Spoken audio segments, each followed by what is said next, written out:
Now we're going to talk about some basic adjustment features in Lightroom CC. By the time you're done with this lecture, you'll understand how to use the adjustment features of Lightroom CC. The first thing we're going to do though is we're just going to go ahead and select all our images. We're going to select Control A here on the PC, right click, set rating, none. If you don't know how to adjust ratings, look at the last lecture, but we're just going to go ahead and delete all of those or reset all of those ratings just so that we have clean files to work with. Plus, I think it's just unfair to the cat, so I had to take away the rating we gave him before. 2-star, I think it was. Okay, enough of that. Tutorial 1, open up that album within your Lightroom CC course folder. If any of that's confusing, review the lectures before this one. We're going to go ahead and we're going to work on this, this beastie right here.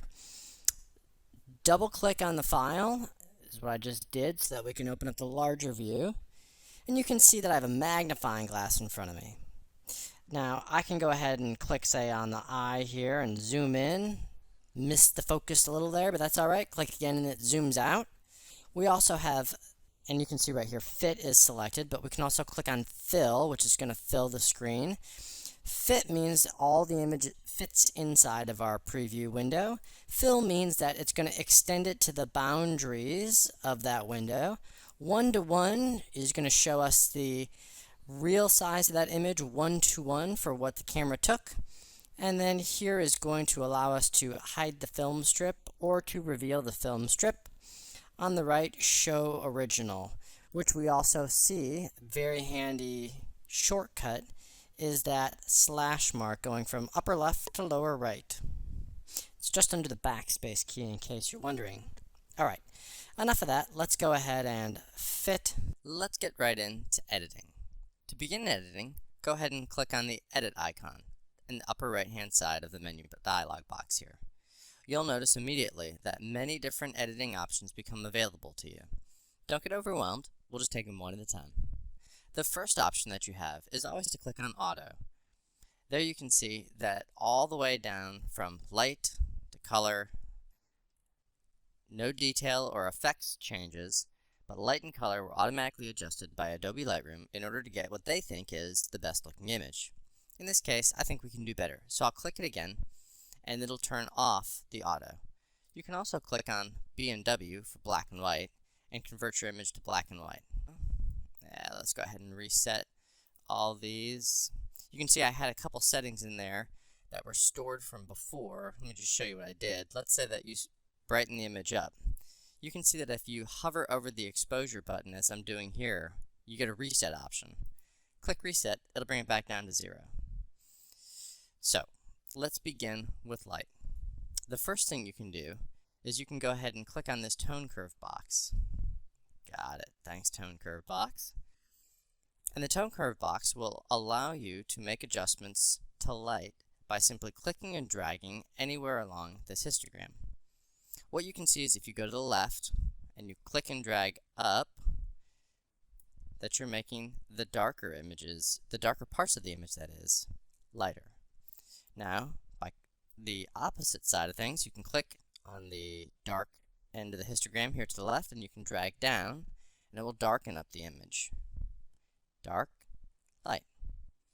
That's the same for any point in this image, and you can see that as I hover along this line, that here I'm doing the shadows, darks, lights, and highlights.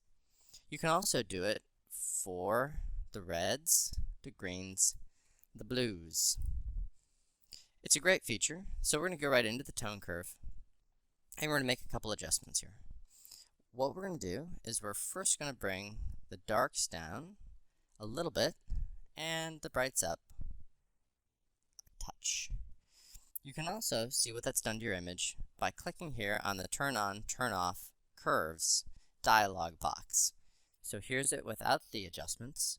Here it is with the adjustments. Now, if you didn't want to do this, but wanted to use your exposure box instead, you certainly could. You can see that as I click to expand or click to collapse the tone curve, that the adjustments are still there. It's just hiding that adjustment layer. I think this looks good though. So go ahead now, if you haven't already, and pause the video, Open up your turn curve dialog box, and let's go ahead and make those adjustments. Next, we're going to talk about color. And in this case, we're going to adjust color using the sliders here and not using the color mixer. We'll use the color mixer later. Just realize that all of these adjustments have both of those options. So first, we're going to adjust the temperature of this image. To me, it looks a little bit warm still in the snow, so we're going to cool it down. It is a winter shot after all. So we don't want to go too much, right? So I'm looking at the fur and the snow. I want to try to get things looking a little cool. If I slide too far to the left, you can see it looks unnaturally blue. If I go to the right, it's going to warm things up unnaturally also. Certainly wouldn't look like that in the winter, I don't think. But I think if we go to about there, 11, minus 11, that looks right. So please be following along. Adjust your temperature to minus 11.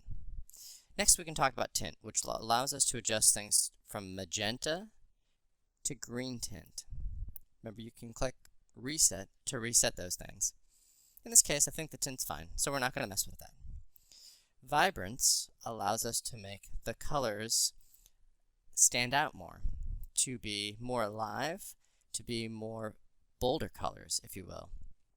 It's a bit more of a nuanced adjustment than saturation. Saturation tends to make global adjustments. Vibrance tends to be a little bit more of a restrained or elegant way to adjust your color vibrancy. That is, it doesn't give really unnatural color cast when you use it, so it's a great tool. In this case, I actually want to decrease the vibrancy of the color just a little bit because it's winter and I think it would be nice to have sort of a flatter color profile for this image. Saturation, here's one that makes very strong adjustments that can cast color on your image and can make things look really unnatural if you're not careful. In this case, we can move saturation down or up also in order to adjust it. But I think since we've already adjusted vibrance, that we're good. Next, we can go for effects. Now, if you can see here, just like the other, you can click and you can do things like split toning. And split toning allows you to stylize your photo through color tints in the highlights and shadows. So, just like in Photoshop Classic CC, right, these effects do the same thing. I think in this case, we could actually bring up clarity a little bit. It gets because of the fur, it gets too much very quickly though, so we're going to do just a little bit, maybe +3. I don't think there's a lot of haze we need to worry about, so I'm going to leave that alone. And I don't think we want any vignetting, but we do, I think, want a bit of graininess to this image. So you can see that as we push graininess up, and I'll zoom in so that you can see it, right? Graininess down, graininess up. It just adds a bit of like texture as if it was a film image, and we're going to just go to +8. I think that'll do it for this image. Let's do a quick recap on this image so you can see what we did to edit it. First, we pulled up the tone curve. We pushed down the shadows. We moved up the highlights. Next, we went to color. We pushed down the temperature a little bit to cool it off because it's a winter image. We did not adjust the tint. We did push the vibrancy down a little bit in order to make it sort of a flatter looking image. We then went to clarity and increased that just a little bit so we could hopefully recover a little bit of the details from the eyes, and we add a bit of graininess to give it kind of a retro feel. Oops, let's get back to our image. There we go. If you want to see what this looks like before and after, the easiest way to do that is either to go down to this slider here, Show Original, Show Edit, or you can use your shortcut, which is the key right under backspace, the upper left, lower right slash.